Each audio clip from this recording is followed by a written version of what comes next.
ओम शांति। आज है 6 जनवरी। बाप दादा की मुरली के मधुर महावाक्य। मीठे बच्चे, तुम जो भी कर्म करते हो उसका फल अवश्य मिलता है। निष्काम सेवा तो केवल एक बाप ही करते हैं। क्वेश्चन है, यह क्लास बड़ा वंडरफुल है, कैसे? यहाँ मुख्य मेहनत कौन सी करनी होती है? उत्तर है, यही एक क्लास है जिसमें छोटे बच्चे भी बैठे हैं तो बूढ़े भी बैठे हैं। यह क्लास ऐसा वंडरफुल है जो इसमें अहिल्याएं, कुब्जाएं, साधु भी आकर एक दिन यहाँ बैठेंगे। यहाँ है ही मुख्य याद की मेहनत। याद से ही आत्मा और शरीर की नेचर क्योर होती है, परंतु याद के लिए भी ज्ञान चाहिए। गीत है, रात के राही थक मत जाना, मंजिल तेरी दूर नहीं। ओम शांति। मीठे मीठे रूहानी बच्चों ने गीत सुना। रूहानी बाप बच्चों को इसका अर्थ भी समझाते हैं। वंडर तो यह है, गीता अथवा शास्त्र आदि बनाने वाले इनका अर्थ नहीं जानते, हर एक बात का अनर्थ ही निकालते हैं। रूहानी बाप जो ज्ञान का सागर पतित पावन है, वह बैठ इनका अर्थ बताते हैं। राजयोग भी बाप ही सिखलाते हैं। तुम बच्चे जानते हो, अभी फिर से राजाओं का राजा बन रहे हैं और स्कूलों में ऐसे कोई थोड़े ही कहेंगे कि हम फिर से बैरिस्टर बनते हैं। फिर से यह अक्षर किसको कहने नहीं आएगा। तुम कहते हो हम 5000 वर्ष पहले मिसल फिर से बेहद के बाप से पढ़ते हैं। यह विनाश भी फिर से होना है जरूर। कितने बड़े बड़े बॉम्ब्स बनाते रहते हैं, बहुत पावरफुल बनाते हैं, रखने लिए तो नहीं बनाते हैं ना। यह विनाश भी शुभ कार्य के लिए है ना। तुम बच्चों को डरने की कोई दरकार नहीं है। यह है कल्याणकारी लड़ाई। बाप आते ही हैं कल्याण के लिए, कहते भी हैं। बाप आकर ब्रह्मा द्वारा स्थापना, शंकर द्वारा विनाश का कर्तव्य कराते हैं। सो यह बॉम्ब्स आदि हैं ही विनाश के लिए। इनसे जास्ती और तो कोई चीज़ है नहीं। साथ साथ नेचुरल क्लेमिटीज़ भी होती हैं, उनको कोई ईश्वरीय क्लेमिटीज़ नहीं कहेंगे। यह कुदरती आपदाएं ड्रामा में नूंद है। यह कोई नई बात नहीं। कितने बड़े बड़े बॉम्ब्स बनाते रहते हैं, कहते हैं हम शहरों के शहर ख़त्म कर देंगे। अभी तो जापान की लड़ाई में बॉम्ब्स चलाए, यह तो बहुत छोटे थे। अभी तो बड़े बड़े बॉम्ब्स बनाए हैं।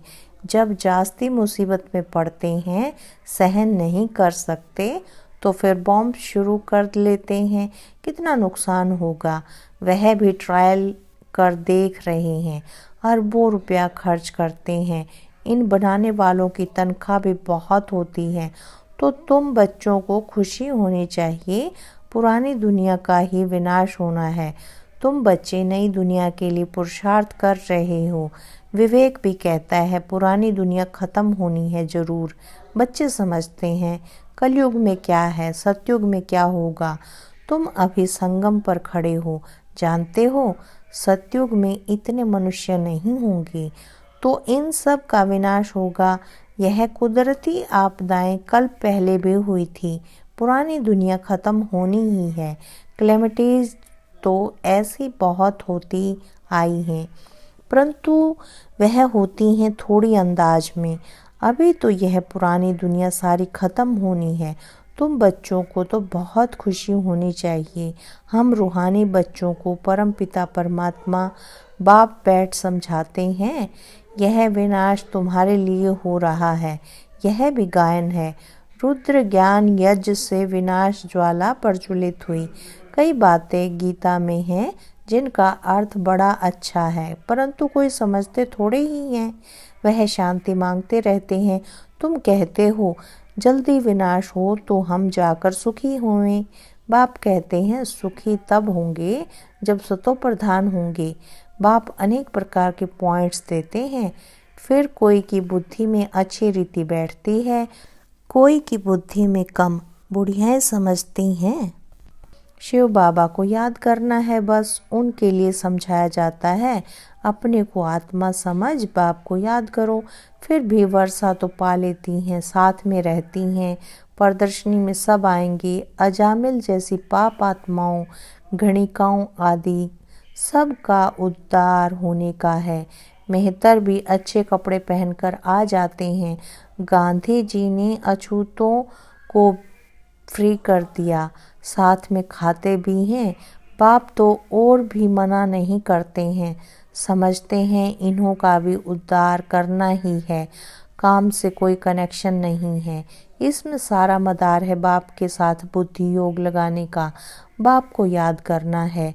आत्मा कहती है कि मैं अछूत हूँ।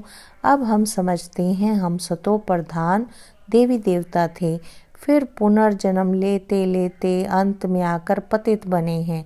अब फिर मुझ आत्मा को पावन बनना है। तुमको मालूम है सिंध में एक भेलनी आती थी, ध्यान में जाती थी, दौड़ कर आए मिलती थी, समझाया जाता था इनमें भी आत्मा तो है ना, आत्मा का हक है अपने बाप से वर्षा लेना। उनके घर वालों को कहा गया इनको ज्ञान उठाने दो, बोले हमारी बिरादरी में हंगामा होगा। डर के मारे उनको ले गए, तो तुम्हारे पास आते हैं, तुम किसको मना नहीं कर सकते हो। गाया हुआ है, अबलाएं गणिकाएं भीलनियाँ साधु आदि सबका उद्धार करते हैं, साधु लोगों से लेकर भीलनी तक। तुम बच्चे अभी यज्ञ की सर्विस करते हो तो इस सर्विस से बहुत प्राप्ति होती है, बहुतों का कल्याण हो जाता है। दिन प्रतिदिन प्रदर्शनी सर्विस की बहुत वृद्धि होगी। बाबा बैजेस भी बनवाते रहते हैं, कहाँ भी जाओ तो इस पर समझाना है, यह बाप, यह दादा, यह बाप का वर्षा। अब बाप कहते हैं मुझे याद करो तो तुम पावन बन जाएंगे। गीता में भी है माँ में कम याद करो, सिर्फ उनमें मेरा नाम उड़ाए बच्चे का नाम दे दिया है। भारतवासियों को भी यह पता नहीं है कि राधे कृष्ण का आपस में क्या संबंध है, उनकी शादी आदि की हिस्ट्री कुछ भी नहीं बताते हैं, दोनों अलग अलग राजधानी के हैं। यह बातें बाप बैठ समझाते हैं। यह अगर समझ जाएं और कह दें कि शिव भगवानुवाच तो सब उनको भगा दें, कहें तुम यह फिर कहाँ से सीखे हो, वह कौन सा गुरु है, कहें बीके है तो सब बिगड़ जाएं, इन गुरुओं की राजाई ही चट हो जाए। ऐसे बहुत आते हैं, लिख कर भी देते हैं, फिर गुम हो जाते हैं। बाप बच्चों को कोई भी तकलीफ़ नहीं देते हैं, बहुत सहज युक्ति बतलाते हैं। कोई को बच्चा नहीं होता है तो भगवान को कहते हैं बच्चा दो, फिर मिलता है तो उनकी बड़ी अच्छी परवरिश करते हैं, पढ़ाते हैं, फिर जब बड़ा होगा तो कहेंगे अब अपना धंधा करो। बाप बच्चे को परवरिश कर उनको लायक बनाते हैं, तो बच्चों का सर्वेंट ठहरा ना। यह बाप तो बच्चों की सेवा कर साथ ले जाते हैं। वो लौकिक बाप समझेगा बच्चा बड़ा हो अपने धंधे में लग जाए, फिर हम बूढ़े होंगे तो हमारी सेवा करेगा। यह बाप तो सेवा नहीं मांगते हैं, यह है ही निष्काम। लौकिक बाप समझते हैं जब तक जीता हूँ तब तक बच्चों का फर्ज है हमारी संभाल करना, यह कामना रखते हैं। यह बाप तो कहते हैं मैं निष्काम सेवा करता हूँ, हम राजाई नहीं करते हैं, मैं कितना निष्काम हूँ। और जो कुछ भी करते हैं तो उसका फल उनको जरूर मिलता है। यह तो है सबका बाप। कहते हैं मैं तुम बच्चों को स्वर्ग की राजाई देता हूँ, तुम कितना ऊंच पद प्राप्त करते हो, मैं तो सिर्फ ब्रह्मांड का मालिक हूँ, सो तो तुम भी हो, परंतु तुम राजाई लेते हो और गवाते हो। हम राजाई नहीं लेते हैं न गवाते हैं, हमारा ड्रामा में यह पार्ट है। तुम बच्चे सुख का वर्षा पाने का पुरुषार्थ करते हो, बाकी सब सिर्फ शांति मांगते हैं।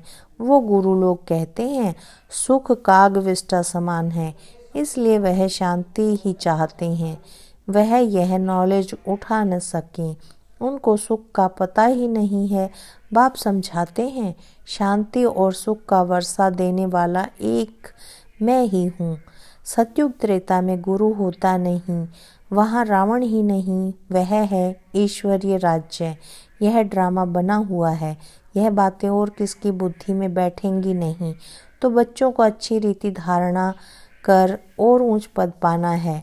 अभी तुम हो संगम पर, जानते हो नई दुनिया की राजधानी स्थापन हो रही है, तो तुम हो ही संगम युग पर, बाकी सब है कलयुग में। वह तो कल्प की आयु ही लाखों वर्ष कह देते हैं, घोर अंधियारे में है ना। गाया भी हुआ है, कुंभकर्ण की नींद में सोए पड़े हैं, विजय तो पांडवों की गाई हुई है।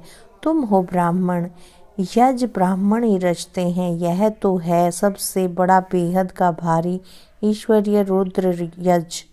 वह हद के यज अनेक प्रकार के होते हैं, यह रुद्र यज एक ही बार होता है। सतयुग त्रेता में फिर कोई यज होता नहीं, क्योंकि वहाँ कोई आपदा आदि की बात नहीं। वह है सब हद के यज, यह है बेहद का।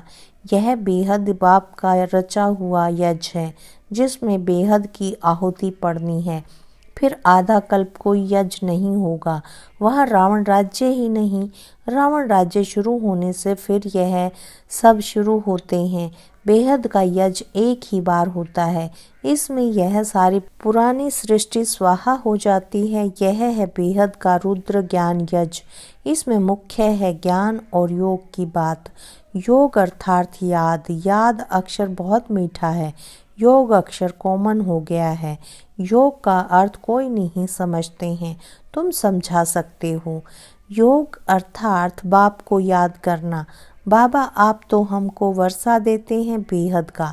आत्मा बात करती है, बाबा आप फिर से आए हो, हम तो आपको भूल गए थे। आपने हमको बादशाही दी थी, अब फिर आकर मिले हो। आपकी श्रीमत पर हम जरूर चलेंगे। ऐसे ऐसे अंदर में अपने साथ बातें करनी होती हैं। बाबा आप तो हमें बहुत अच्छा रास्ता बताते हो, हम कल्प कल्प भूल जाते हैं, अभी बाप फिर अभूल बनाते हैं। इसलिए अब बाप को ही याद करना है, याद से ही वर्षा मिलेगा। मैं जब सम्मुख आता हूँ तब तुमको समझाता हूँ, तब तक गाते रहते हैं तुम, दुख हरता सुख करता हो, महिमा गाते हैं, परंतु न आत्मा को न परमात्मा को जानते हैं। अभी तुम समझते हो, इतनी छोटी बिंदी में अविनाशी पाठ निधा हुआ है। यह भी बाप समझाते हैं।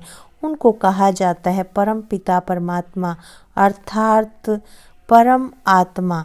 बाकी कोई बड़ा हजारों सूर्य मिसल नहीं हूँ, हम तो टीचर मिसल पढ़ाते रहते हैं। कितने ढेर बच्चे हैं, यह क्लास तो देखो कितना वंडरफुल है। कौन कौन इसमें पढ़ते हैं, अबलाएं कुब्जाएं। साधु भी एक दिन आकर बैठेंगे, बुढ़ियाएं छोटे बच्चे आदि सब बैठे हैं। ऐसा स्कूल कभी देखा? यहाँ है याद की मेहनत, यह याद ही टाइम लेती है। याद का पुरुषार्थ करना यह भी ज्ञान है ना। याद के लिए भी ज्ञान, चक्कर समझाने के लिए भी ज्ञान।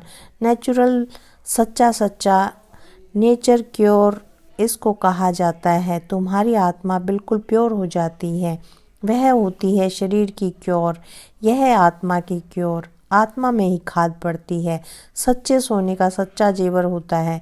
अभी यहाँ बच्चे जानते हैं शिव बाबा सम्मुख आया हुआ है। बच्चों को बाप को जरूर याद करना है। हमको अब वापस जाना है, इस पार से उस पार जाना है। बाप को, वर्षे को और घर को याद करो, वह है स्वीट साइलेंस होम। दुख होता है अशांति से, सुख होता है शांति से। सतयुग में सुख शांति संपत्ति सब कुछ है, वहाँ कोई लड़ाई झगड़े की बात नहीं। बच्चों को यही फुरना होना चाहिए, हमको सतो प्रधान सच्चा सोना बनना है, तब ही ऊंच पद पाएंगे। यह रूहानी भोजन मिलता है, उसको फिर उगारना चाहिए। आज कौन सी मुख्य पॉइंट सुनी, यह भी समझाया। यात्राएं दो होती हैं, रूहानी और जिस्मानी। यह रूहानी यात्रा ही काम आएगी। भगवानुवाच मनमना भव। अच्छा, मीठे मीठे सिकिलधे बच्चों प्रति माता पिता बाप दादा का याद प्यार और गुड मॉर्निंग। रूहानी बाप के रूहानी बच्चों को नमस्ते। हम रूहानी बच्चों की रूहानी बाप दादा को याद प्यार गुड मॉर्निंग और नमस्ते। धारणा के लिए मुख्य सार है। पहला पॉइंट, यह विनाश भी शुभ कार्य के लिए है, इसलिए डरना नहीं है। कल्याणकारी बाप सदा कल्याण का ही कार्य कराते हैं। इस स्मृति से सदा खुशी में रहना है। दूसरा पॉइंट, सदा एक ही फुरना रखना है कि सतो प्रधान सच्चा सोना बन ऊंच पद पाना है। जो रूहानी भोजन मिलता है उसे उगारना है। वरदान है, सत्संग द्वारा रूहानी रंग लगाने वाले सदा हर्षित और डबल लाइट भव। जो बच्चे बाप को दिल का सच्चा साथी बना लेते हैं उन्हें संग का रूहानी रंग सदा लगा रहता है। बुद्धि द्वारा सत बाप, सत शिक्षक और सतगुरु का संग करना यही सत्संग है। जो इस सत्संग में रहते हैं वो सदा हर्षित और डबल लाइट रहते हैं। उन्हें किसी भी प्रकार का बोझ अनुभव नहीं होता है। वे ऐसा अनुभव करते जैसे भरपूर हैं। खुशियों की खान मेरे साथ है। जो भी बाप का है वह सब अपना हो गया। स्लोगन है, अपने मीठे बोल और उमंग उत्साह के सहयोग से दिल शिकस्त को शक्तिवान बनाओ। अपने मीठे बोल और उमंग उत्साह के सहयोग से दिल शिकस्त को शक्तिवान बनाओ। अच्छा, ओम शांति, ओम शांति।